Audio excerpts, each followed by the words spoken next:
Welcome po sa aking YouTube channel. Sa mga hindi pa po nagsusubscribe, please click the subscribe button po at huwag kalimutang i-click ang notification bell para ma-update po tayo sa mga new upload video. Ayan, tonight po ay magluluto po tayo ng tinola po. At ang ating mga sangkap, syempre kung ano yung available lang po sa ating ref, yun na po. Ayan po ang ating mga sangkap, andyan po ang ating manok, sibuyas, bawang, luya, andyan po ang ating bell pepper, ang ating chicken cubes. Mayroon po tayong repolyo at mayroon po tayong talong. At dyan din po ang ating oil, garlic powder, ayan po ang ating patis, ang ating black pepper. Yan po ang ating mga sangkap sa ating lulutuing tinola po.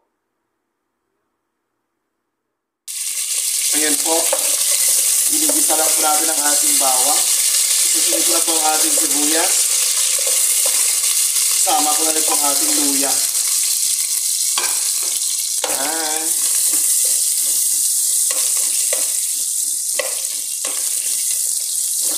Igisa ko lang siya ng konti para igisa ko together with the chicken. Ayan, igigisa ko po together with the chicken. Yan, bango-bango na. Pwede na po. Ilagay ko lang yung chicken.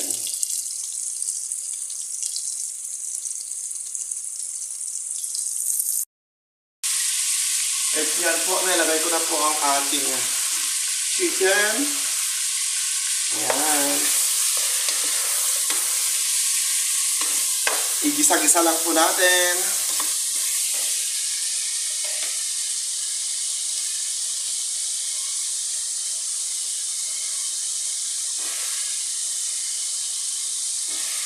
Ayan, at lalagyan ko na po siya ng patis. Igisa natin siya ng patis. Takpan lang po natin. Bago natin takpan. Takpan po lang. Takpan muna natin. At ito na po ang ating ginigisa. Ayan. Ginigisa po natin siya sa patis. Ayan, mabango na siya.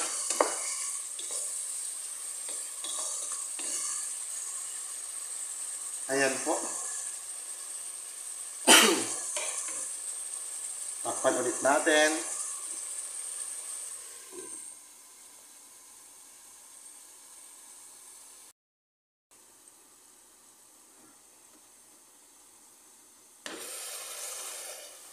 Yan na po ang ating ginigisa.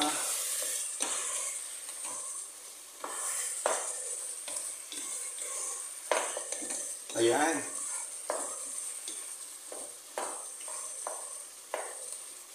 Nalagyan ko na po siya ng tubig. Konting tubig lang. Pwede na yan.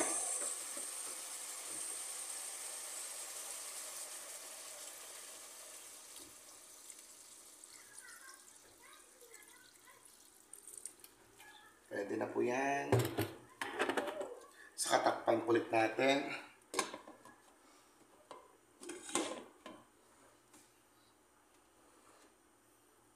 Ayan.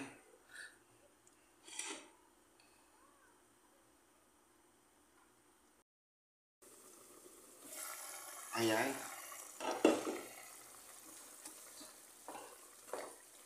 Pwede na natin lagyan ng garlic powder. Lalagyan ko siya ng konting paminta o black pepper. Sa inyo yan. Tapos ilalagay ko na po ang aking bell pepper. Then ilalagay ko na rin po ang aking talong. Talong kasi available na yun. Mas gusto ko sana yung mga dahon-dahon ng ampalaya, sili, wala tayo. Ito ang available. Kaya kung ano yung available, yun lang po.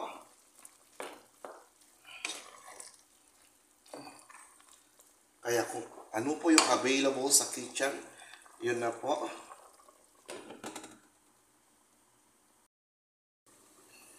Ayan na po. At ilalagay ko na rin ang ating konting repolyo. Lalagyan ko siya ng konting repolyo. Sayang. Nasisira yung repolyo natin. Sayang po. Pwede natin ihalo dito sa ating tinola. Ayan. Ayaw ko yung masyadong maraming panpo sa baw. Okay na ganyan. Teka lang. Pan lang natin. Ayan na siya. Malapit na siyang maluto.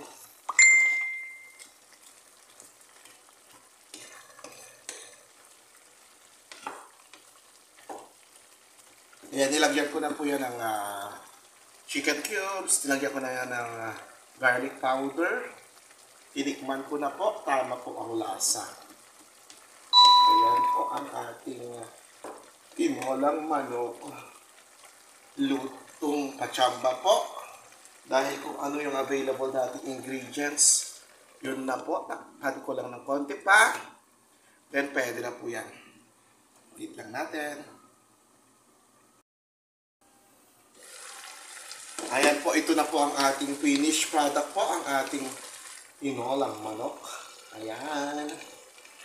Pwede na po tayong kumain. Kainan na. Ayan po.